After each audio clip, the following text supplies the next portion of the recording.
And Coach, you told me 3 years ago after the team got beat in overtime on a tip-in on the last game of the season that at the end of the season you look at what did you like from the season, what did you learn from the season, and what's next. And I asked you to do an exit interview with me on this great season where you kind of discuss those three things. Well, what I liked is how we finished up.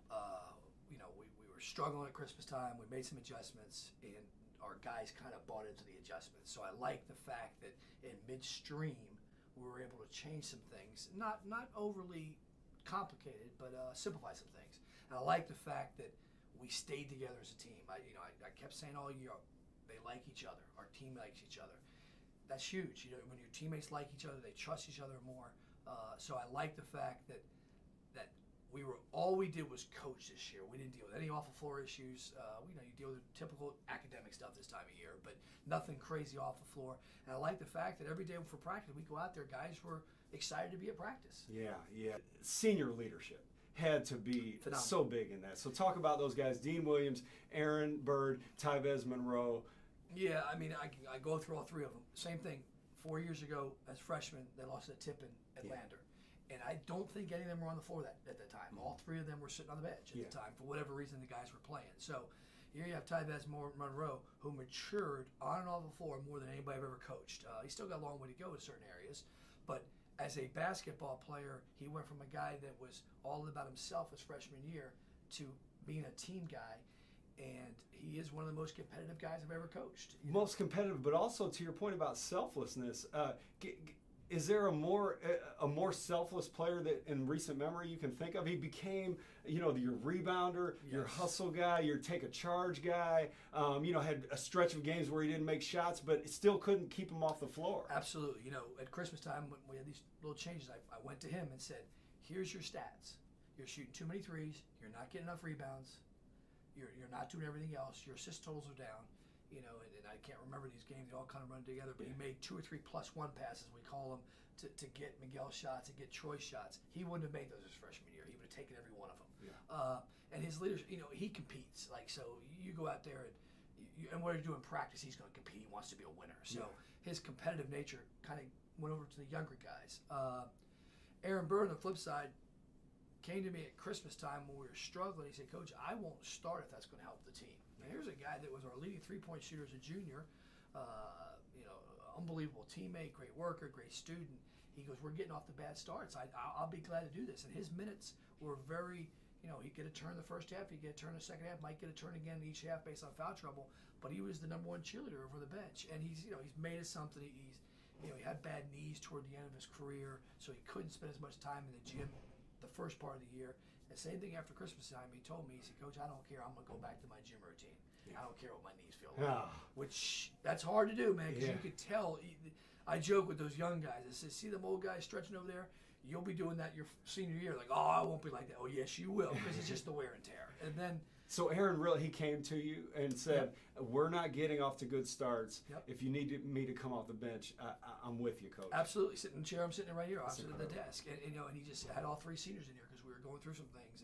And when he said that, knowing Tyvez's personality, he wasn't going to say that. Okay, and Dean didn't need to say that. So Aaron said that. It was a slight little adjustment, and it enabled us to start a better offensive lineup, a little quicker lineup. And he's a team guy, and those guys have been through the wars, and I respect their opinion because they've been in this. Yeah. And at the time, none of them were playing real well either.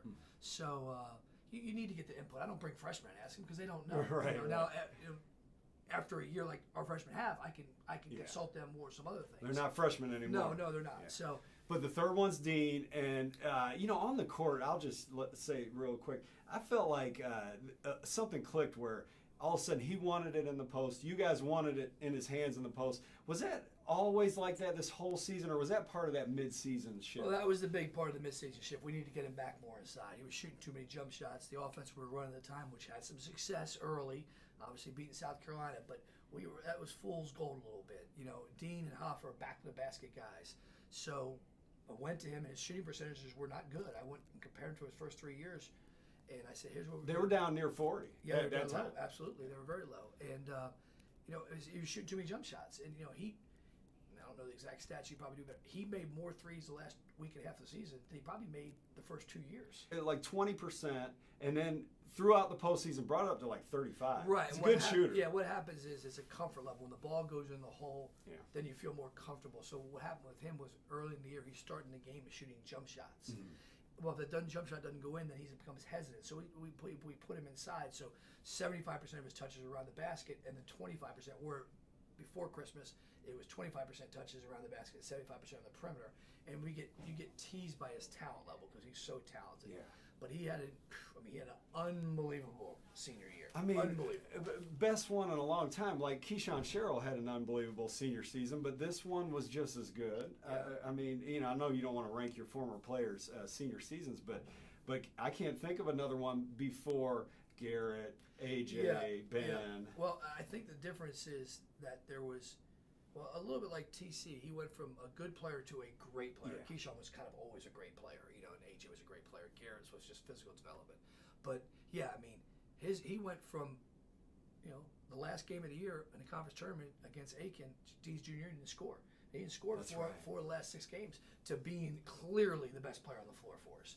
And On the whole schedule. Yes. So, it's a credit to him. And, his best basketball's ahead of him. He's only going to get better. He's got high basketball IQ. He's a good teammate. He's got good work habits. His best basketball, he'll be one of those guys in 4 or 5 years still playing professional basketball because he's so physically talented. Yeah, in that last game, his first half especially, 7 blocks, his brilliance was on display for sure. Yeah, it did. It was an understatement. But Coach, I know one thing you really like is the winning streak. It has a lot to do with, I've heard you say over the weeks, heart to heart with some of your seniors and just an all hands on deck type mentality. I dug into the shooting numbers. In the first 9 games, the team shot at a 49% clip one time. In the next 22 games, which goes all the way through the Peach Belt Conference Championship game, you shot better than that 17 out of 22 times. Absolutely. And then the same thing holds with three-point shooting. It's like you never shot higher than 41%, except for one time in the first 9 games, and then you shot above that 17 out of 22 games after that. So we know the numbers and the look of the thing, how much better it got. What drove that?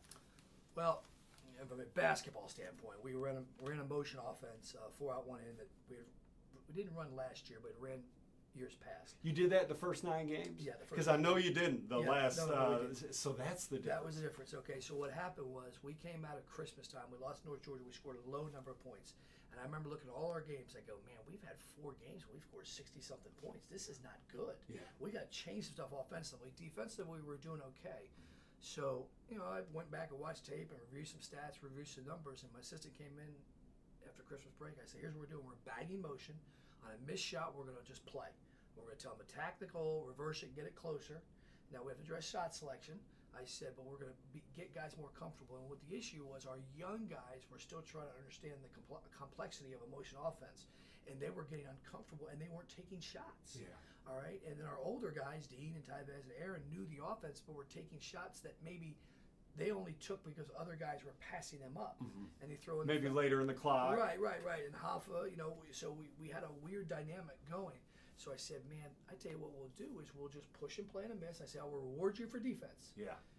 I said, you guys attack and play. Now, if you take a bad shot, I'm going to address it. And we said, hey, certain guys are not allowed to shoot 3-point shots on the first side of the floor. I said, if you do it, you're going to come out. Yeah. I said, because our percentages were shaky. And I remember the first game we were here, Tyree shot one quick, and Darren shot. No, you're not doing that. Take it out, So what happened was it caused the ball to move sides of the floor, and then more importantly, got the ball inside. You said a second ago, get it closer. So that's why we see the ball entering the post on such a consistent basis. Because when you work it a couple times and you haven't gotten it closer, you got to get it closer somehow. Right. If you don't want to shoot a jump shot quick and you reverse the basketball, your options are to throw the ball inside to our post guys or drive it. Mm-hmm. Okay, we were shooting way too many jump shots, and you shoot that many jump shots, you don't get to the free throw line.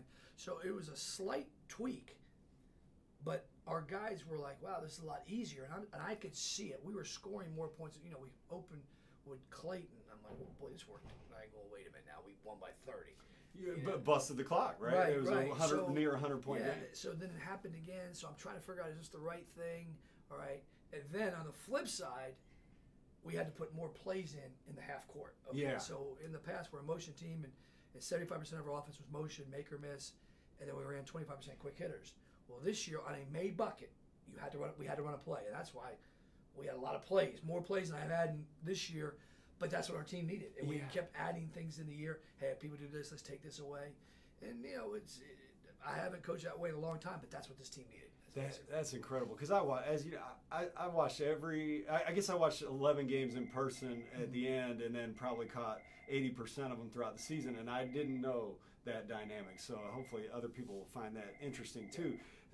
Now, and when you were playing the first 9 games, 4 out, 1 in, was it set who would be out between Dean and Hoffa? You always call him Hoffa. Hoffa's Rafael Montero. Yeah. But would it be wwhoever got in the post first, or what? Well, what happened was they were rushing to get to the post because both of them wanted to be in there. More comfortable there. Well, then Dean would let Hoffa do it because that's where he's better, and then it caused Dean's production not to be good. So we looked at that. I said, wait a minute, we've got to change this. Do you know any other teams that play that way now? Because it's so crazy the way it's all changed. That was so standard forever. Yeah. And now, does anybody play that way? In the Peach Belt or? I mean, like Villanova has a 4-out 1 in offense is completely different than what we do. No, I'm talking about what you do in the second half. The 2 post guys and going into both of them on a regular basis. Well, I would argue this, and this is my, Queens had 2 post players. We had 2 post players. Queens did play that way. Okay, so Willett counts, right? Yeah, absolutely. Yeah. So those 2 teams in the finals. All right, Pembroke had 2 post players. I'd argue France Marion had 2 post players. So they had a lot of bigs, right? But even Aiken always kind of played with 2 posts, kind of if you count Brock as a post, even though they play him on the perimeter. But I just think the small ball works for a while, but rebounding and that stuff matters to a lot of teams, especially late in the year, no question about it. My old college coach says one of the biggest keys in coaching is to be able to look at something and say, this crap ain't working. Okay? And I said to Chris, man, this ain't working. Let's fix it. So, that was a huge offense adjustment. Now, on the flip side, we made a big defense adjustment after we lost to Pembroke and Aiken at home. We realized we were trying to extend catches and play a little more one-on-one defense. Well, we figured out we couldn't beat those 2 teams by playing one-on-one defense because their guards were quicker than our guards and better than our guards physically. So we called shrink. We got in the gaps a little bit more. And that was a big adjustment defensively. Now, looking back on our schedule, I do remember this. As a coach, you really don't look past the month you're in. So I have a calendar on my desk, and you go, okay, here's November, here's December. Yeah. And then you flip to January, all right? And I say, okay, we're opening up with Clayton. I kind of look at all the games in the schedule. Which ends with Aiken, right. January 30th. But ironically, I looked at it and I said, wow, we have 3 straight Wednesday games that are going to determine our season. Pembroke, Francis Marion, and Aiken. Francis Marion away would have been the third of those? No, it was, I think it so. would have been the third. Imagine how going back, the season is really in focus there, losing the first 2 at home. Right. So going to Francis Marion. So I think we went on the road. I think we lost to Pembroke at home, and then we beat Francis Marion on the road, before the Aiken game. And then we lost to Aiken at home. Got it. But those were 3 straight Wednesday games. Mm-hmm. Well, when we lost 2 of them at home, we had to make some defensive adjustments. On the flip side, I think those all became 3 Wednesday games toward the end, too. I would argue the win at Francis Marion was a huge win because it gave us a little confidence to go, okay, we've lost to Pembroke, and then we lose to Aiken home. We were still like a little shaky territory, but we figured out, hey, we can do this. A road win. Yes, a road win. Those 4 teams, all above 20 wins, all made the NCAA tournament. Need help because I said, listen, the same thing is with if we're doubling the post, we're doing that to keep Dean and Hoff out of foul trouble. Was post guys, you got to help these guards out a little bit, And now I always say the only thing we became a little too reliant on Dean blocking shots late in the year. It's easy to become reliant on. I guess the flip side of that is giving up 3-pointers, and that's you always hear about that, running guys off the line. Right. So is it like, hey, we don't want to give up threes, and then you're on an island too much? Then you adjust that. How did you adjust that and still not give up threes? That was a concern we had going in. We do this. We were doing a great job of taking away 3-pointers all throughout the year, but if guys are getting the ball by people and getting to the rim, we have issues. Yeah. And we had certain help points on baseline tries, but a lot of times it was up top. And we just said, we got to protect this area. And we said, we got to be good enough. We call it swiping at the ball. And we have 2 or 3 guys that are really good at it, like Tyree really good Darren Lucas White. really good at it. Okay. Miguel, when he's engaged, really good at it. Dean, I think really Aaron, good too. Aaron, very good at it. So, but it was something we had to really teach and really emphasize. And that little thing, you know, when we were up at halftime against Aiken, I remember going in the locker room and I heard one of the guys say, "Man, we're swiping at balls. We're causing fits right now because we're turning the ball over so much." So it is something that, you know, like the same thing. It was working, but it wasn't. In order to win a championship, we had to beat Aiken and Pembroke. Yeah. You know, when we beat Francis Marion up there, I remember at halftime their coach saying, "Hey, they're just denying everything. Just go by them and get to the rim." Well, they did, but they couldn't. This is who Francis Marion. When you were and they were getting the ball near the foul line and getting right to the rim. They were isolating us, but they couldn't complete it. Yeah. And then he said at halftime, he's like, "Man, just spread the floor and drive it." Yeah. Well, that was a good strategy at that time because you hadn't gone to the more shrink. Right. And when you went to that, the guys basically walked and chewed gum. Yes. They helped each other out without giving up, you know, an inordinate number of threes. And maybe I wonder if the stretch of the season helps because as you're getting into the crunch time, people's ability to make threes maybe tightens up a little bit. Yeah, and then the fact that guys are more comfortable with it, and if you see people in gaps helping a little bit, you're a little more hesitant to drive it. Yeah, there's all kinds of factors. I mean, it was a big adjustment though. So you liked, you know, we've been talking about what you liked from the season, and you liked the offensive transition into a whole new style of play. It helped. We didn't talk about this, but it helped because you were saying earlier shooting too many threes before the break. It actually helped your three-point shooting as well. Percentages went up tremendously. Yeah, you know, from the sub 40s, maybe even close 30s. to mid 30s, all the way. I mean, at times close to 50, but as a season, maybe 43 or so. I had Taylor do some stats about 20 games or whatever it was, and we were shooting at one point after Christmas, I think 47% from three-point land. That's unheard of. Yeah. You know, and it partly had to do with us freeing them up a little bit, and I think getting the ball inside to play inside out as well. So. Well, it's funny. It's like inside out. You got a lot of that. So many times during the season, I have video of the post guys passing it out, and it looked like the old NBA. Right. But then also, you were talking about defense a second ago. The guards come down to double on the post, not because the post player is maybe a dominant post player, but to help those guys stay out of foul trouble. Yeah. So team basketball at its best in a lot of different ways for the team. So that a lot of what you liked before we get to what's next. You know, your quote was what you learned and what you didn't like or what you learned from the season.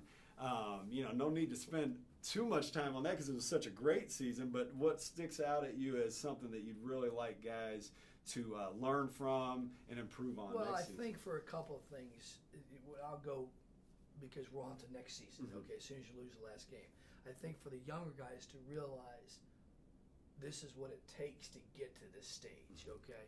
So we won a regular season title in dramatic fashion because we kind of came back toward the end, won the conference tournament in a great atmosphere. Yeah, and then dramatic fashion, rivalry game, packed house. Yes, exactly. And we beat Pembroke in the first round, who arguably was a very good team. Very good. So and then we go to the NCAA tournament and we win in overtime against Francis Marion. I forgot about the overtime against Francis Everybody Marion. did. Yeah, people were like, oh yeah. I go, well, we played an overtime game the first game, and easily could have lost that game. Yeah. And then we played an overtime game against Aiken, and then we lose to Queens. So the lesson they learned is, well, I'll tell you exactly what happened.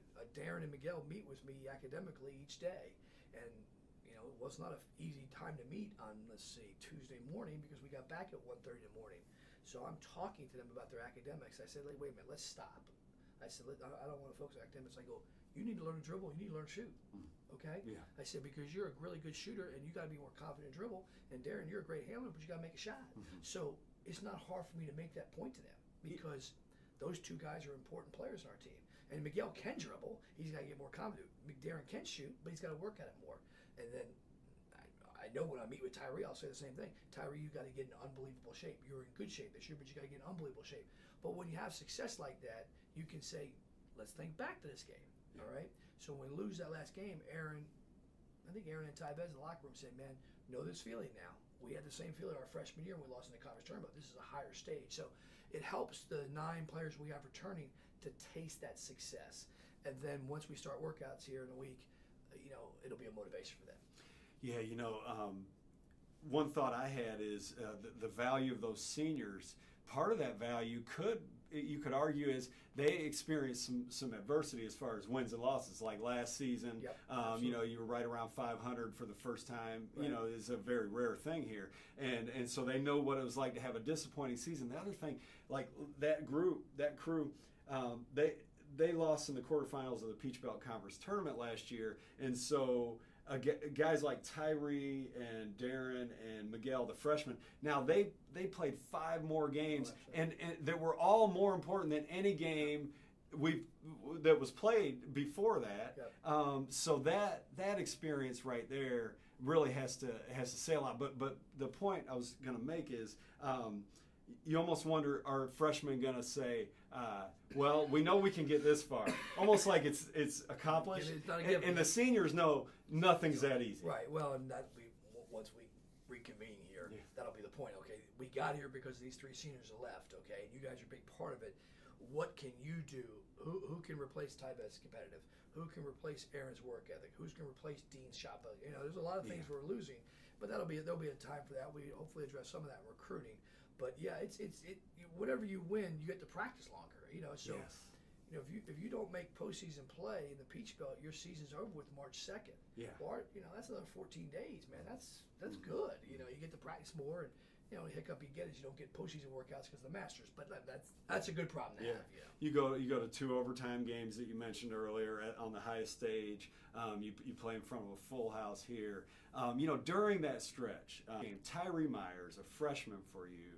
Had a great season, but he had a fantastic, in my opinion, postseason run. Start in those 5 games, he averaged 16 points, 5 assists after averaging right at between 9 and 10 points. It started off with 20 against UNC Pembroke in a game. If you think back, I know that Pembroke had taken something like a 7 to 9 point lead, and we looked pretty tight. And do you remember that game when Tyree kind of broke loose, scored some baskets, and then he was pretty great the rest of the season. Yeah, ironically, the first time we beat Pembroke up there, the difference maker was Darren Lucas White because he got 2 big steals down the stretch. And I remember their coach telling me, he goes, "Man, you got some good young guards, you know." So you know, Tyree was really good toward the end of the year. He's a good player. He's a winner. You know, same thing. He's a very, very good point guard. Now, does he want to become a great point guard? You know, and he's got got a little knee issue. He's got to get scoped, which is not an issue. But he's got to get in great shape. You know, and he had a phenomenal year. But he knows, like when I'll do self-evaluation with players, he knows where he's got to get better. So no, he had a special year and played big games. You know, he sure did. Can you give people a little taste of where his teammates have played and who he works out with? That's a cool story that I really want to tell people over time. Yeah. So we're in the market for a point guard late. So it was Masters Week, and I kind of hear about Tyree through a friend of mine.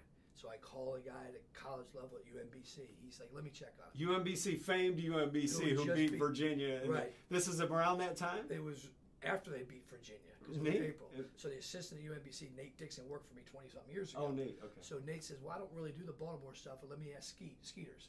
So the assistant, he comes in, he calls me back 10 minutes later, he goes, "Skeeter said, good kid, great high school coach, he's a winner." So I reached out to his coach, and the coach tells me, "Coach, he started for 3 years on a team. Sticks is his nickname. Sticks plays at Maryland. A big-time dunk last night in the game, but Sticks plays." That was him that dunked off the new Gordon Hayward. What's the kid's name from Belmont? Windler, that's the guy who dunked on Windler. That's called Sticks. Yeah. That's Tyree's teammate? Teammate, yeah. What's the difference in year? Same year. Same year. So, Keep going. So Sticks is their starting post player. I don't know his name was Sticks. I don't even know his real name. And then their 2 guard, who was a junior when Tyree was a senior, committed to LSU, Bishop. And ironically, on his high school team, this is what people don't realize, there were games that Tyree didn't close the game because the freshman point guard played on the team. So he would be a junior coming up next season, a sophomore this season. He's a sophomore this year. Yeah. So as Tyree's senior year, here's senior tier point guard, and there's a freshman that would close games over Tyree. What a program. Mount St. Joseph's, right? Yeah. What a program. You know, it's funny you say that. You know, his parents weren't able to make it. His dad texted me after the game. I'm so glad we made a decision to come to Augusta. You know, all this stuff. His high school coach right after the game, Dip, I appreciate you giving this opportunity. That's why he's a good player, man. Like, he's a good person. He's a good kid. And yeah, basically nobody recruited him. And he, I never saw him play until the time he came. I watched him on film, and I thought this guy's a pretty good player. Before we go, I've never got a chance to talk to you in front of the audience about the South Carolina game. It's the kind of thing when you win it, it excites a lot of people, but then you kind of want to move on because it was exhibition, whatever. But what an atmosphere, or what an event for you guys to. You almost beat Wichita State 2 years ago. Right. You led by 9, I want to say, over Clemson right before halftime last year, and then you beat an SEC team this year. Yeah, ironically, late in the year, David Bueller is our communications chair. He brings me a present, and I didn't know what it was. And I opened it up, and it was a picture of the scoreboard from South Carolina. I'm like, wow. He goes, hey, that's where it all started. Mm-hmm. And of course, I'm in the end of our season. I don't even remember South Carolina so long ago. So yeah, it's kind of where it all started. I want to say that was our first. Yes, it was. It was our first exhibition outside competition that year. You didn't say Division II. You'll have 3 of them. So we always scrimmage Anderson, and we always scrimmage Carson Newman, and we always try to get Division I one. So that was our first one. Before the Division II scrimmages. So really, I had no idea what we had as a team. Yeah. So, of course, it was a good learning point because I remember we were playing Carson Newman. We played at USC Upstate where we met halfway. And we had beaten Anderson pretty good here in a scrimmage, and we were just better than Anderson. So we go to play Carson Newman. I kept telling our guys, hey, you got to get back on defense. This is a good team. We're down 8-0. Okay, and I said, hey, man, like, there's basketball being played after South Carolina because I want to say it was all in one week. It was like Saturday, Wednesday, Saturday. It's kind of bad scheduling.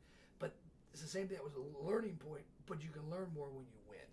And that was a great win for us. Do you think your freshmen were kind of like, hey, we beat South Carolina, we're going to run through this next little stretch? I don't know if they knew enough one way or the other.